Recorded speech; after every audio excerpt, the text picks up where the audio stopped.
नमस्कार, हम बौआ अहाँ सबके मिथिला समाचार टीवी पर स्वागत कर रहल छी। और अखन अहाँ सब जे खूबसूरत मंडिल देखै छी जे हमरा पाछा में देखा रहल अछि, ई मंडिल कतौ और नहीं, ई मंडिल गनौली के लक्ष्मी नारायण मंदिर लक्ष्मीनगर गनौली के अछि। एहि मंदिर के स्थापना आइ से लगभग 90 वर्ष पूर्व भेल छल, जखन कि एहि पोखरि के जे छै स्थापना 100 साल पूर्व भेल छल। कहल जाइ छै कि पहिने पोखरि के स्थापना भेलै, तहन एहि मंदिर के स्थापना भेल छै। एहि पोखरि के स्थापना स्वर्गीय गंगौर झा द्वारा कयल गेल अछि। आ गंगौर झा दू भाई छलाह, जखन कि हुनकर दोसर भाई के नाम छलनि पंडित लीला झा। पंडित लीला झा संस्कृत के बहुत पैघ विद्वान छलथि आ बनारस में शिक्षक सेहो छलथि। समय बलवान होइ छै, इएह बात करैत एहिठाम किछु दिन के बाद गंगौर झा के मृत्यु भऽ जाइ छनि। हुनकर धर्मपत्नी बंटी देवी, जिनका कोठिया वाली कहै छनि, हुनका पूजा पाठ में विशेष ध्यान आ ब्राह्मण भोजन में विशेष ध्यान रहै छनि। ओहे क्रम में एहि मंदिर के स्थापना भेलै।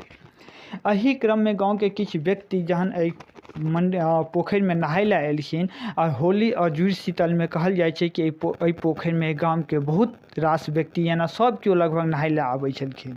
इएह में किछु प्रसिद्ध व्यक्ति सब गाँव के एलखिन, बुद्धिनाथ में, सिद्धनाथ में, धनेश्वर झा, मिश्री लाल, मक्खन झा और बहुत व्यक्ति सब छलखिन। जहन ओ जुड़ शीतल के दिन एहि पोखरि में नहाय लए एलखिन आ नहाय लए एलखिन, और जो हुनका सबके अबै काल में, कियाकि गाँव एतऽ से लगभग 1 किलोमीटर दूर छै, रौद लगलनि। आ रौद लगला के बाद ओ सब जे छै पुबरिया महार पर पाखे गाछ के नीचा में बैसलखिन। आ जहन बैसलखिन तहने ओ सब ई विचार केलखिन कि नहीं, एहिठमन जे छै एहिठमन एकटा कोनो जो मंडिल होइतै तऽ इहो से नीक रहितै। ओहे के क्रम में हुनका सबके भेलनि जे मंडिल केना होइतै। एहि के लेल ओ सब जे छै कोठिया वाली से भेंट केलखिन आ हुनका कहलखिन एहिठमन मंडिल बने। ओहे के क्रम में एहिठमन कोन मंडिल हेतै, बात विचार विमर्श करैत एहिठमन कोठिया वाली के मुँह से निकलि गेलै कि एतऽ लक्ष्मी नारायण है। तो लक्ष्मी नारायण मंदिर किया, तो यही बात के जहन हुनका से पूछल गेलनि तो कोठिया वाली कहलखिन लक्ष्मी हमर बेटी रहत आ नारायण हमर बेटा रहत, ताहि दुआरे एहिठमन ई दुनू इएह मंदिर है। ताहि दुआरे मंदिर लक्ष्मी नारायण मंदिर बनलै। लक्ष्मी नारायण मंदिर पर देवउठान एकादशी और रामनवमी के दिन खूब मेला लागै छलै और खूब भीड़ो रहै छलै। रामनवमी के दिन तो खूब बेसी मेला लागल छलै और भीड़ रहै छलै, और लोग गाँव से आबै छलै आ सब अपन अपन मनोकामना लऽ कऽ अबै छलै। और लक्ष्मी नारायण के एहन कृपा रहै छलै कि सबके मनोकामना पूरा होइ छै। अखनो तक एहि मंदिर पर एतेक विश्वास छै लोग के, जो एहिठमन केओ आबै छथि आ हुनका कोनो मनोकामना होइ छनि और सही मोन से अपन मोन से ओ पूजा करै छथि, हुनका अपन जे रहै छनि मनोकामना ओ अगर कहै छथिन तऽ हुनका मनोकामना जरूर पूरा होइ छै। आ ई एहिठाम के विश्वास छै। ताहि दुआरे एहिठमन जे केओ आब नीक सच्चा मन से अगर केओ पूजा करै छथि तऽ हुनका मनोकामना पूरा हेतै।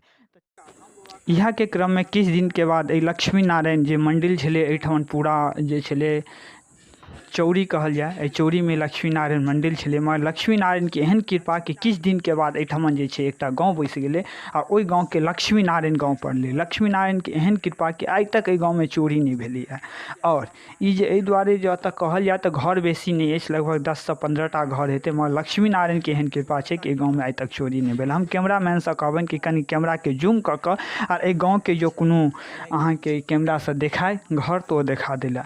और ई जे छै इएह पोखरि अछि लक्ष्मी नारायण के, इएह पोखरि के उत्तरवरिया महार में ई गाँव अछि। तो एहिठमन सबके मनोकामना पूरा होइ छै। हमहूँ आयल छी तऽ हमरो मनोकामना एहिठमन जरूर पूरा हैत, ई हमरा अपना आप में विश्वास अछि। आ लक्ष्मी नारायण के आशीर्वाद अछि, ताहि दुआरे हम अहूँ सबसँ जे अहूँ सब पर लक्ष्मी नारायण के आशीर्वाद रहतै तऽ आओ अहूँ सब दर्शन करू लक्ष्मी नारायण के। इएह के संग हम बौआ का मिथिला समाचार टीवी अहाँ सबसँ आग्रह जे हमर ई फेसबुक पेज पर जे केओ देखैत आब हुनका से आग्रह कि हमर ई फेसबुक पेज के लाइक कऽ देबै। संगे जे यूट्यूब पर देखैत आब हुनका से आग्रह कि हमर यूट्यूब चैनल के जे छै सब्सक्राइब कऽ देबै, संगे घंटी के निशान जरूर दबा देबै।